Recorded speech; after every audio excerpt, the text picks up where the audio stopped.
Can I do it sideways? Oh, yeah. Please. Okay. Okay. Hello, runners, and welcome to Common Running Mistakes. My name is Dr. Cameron Garber here with Mark Humbert, and we're just getting some steps in while we talk about a common running mistake we see all the time related to low back pain. So the mistake is we see a lot of people doing forward flexion type bending to stretch out their low back.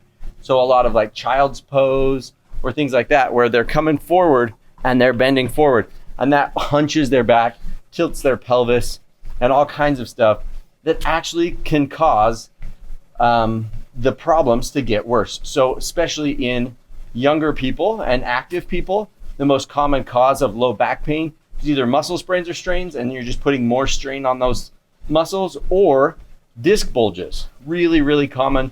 Just about everybody gets one at some point in time with these minor disc bulges, and all we're doing is augmenting that kind of pressure on the disc. Tell us more, Mark. Exactly. So, like Cameron said, as we bend forward, that's putting more pressure on the disc, and so it ends up bulging out a little bit more, right? Which can increase the intensity of our symptoms.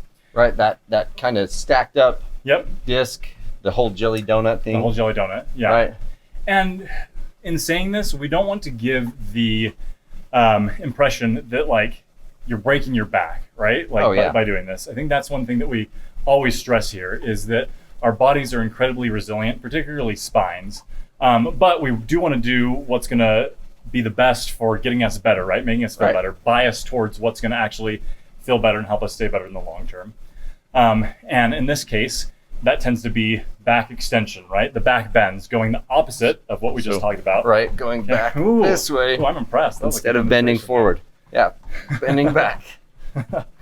And so when we're doing that, right, it's going that opposite direction, taking some pressure off of those discs, and often relieving our symptoms. Right, so that cobra pose, so laying on your stomach and pushing up and doing the cobra pose, or even hands on your hips and bending backwards, those types of moves are going to help kind of massage that disc back into place.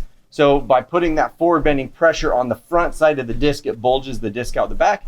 If we can do the opposite though, put the pressure on the back side of the disc and massage it back to the middle, it's no longer going to push on the nerves in our back, and helps a lot.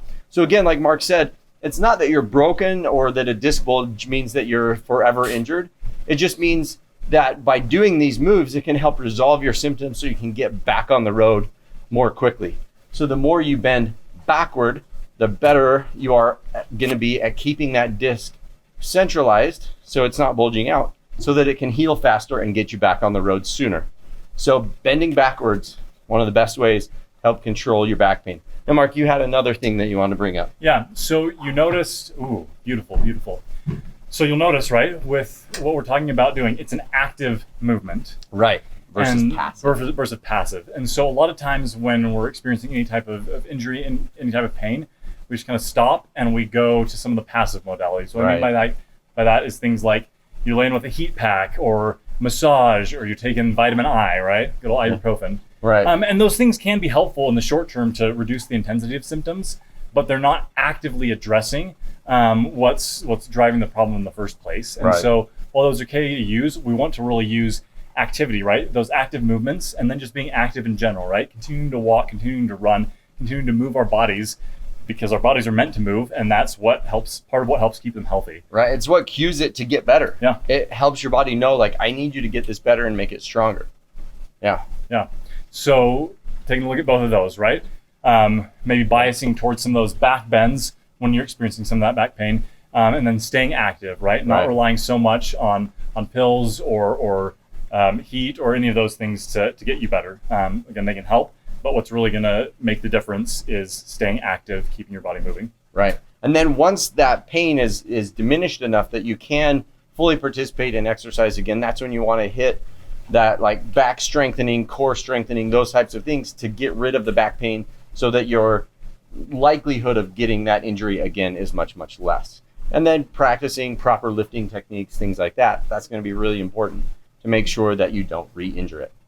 So there you go. Common running mistake is all that forward bending and using passive modalities, passive things to get your body better versus active. So avoid the forward bending and stretching out those already stressed out and over injured tissues. Go backward instead, give them a break, and go with the active recovery, and we will catch you on the next episode. Make sure to like, follow, subscribe, and all that stuff so you can see us later. If you know anyone with a little back pain, definitely shoot them this video so that they can get the help they need. Thanks. We'll catch you on the next one.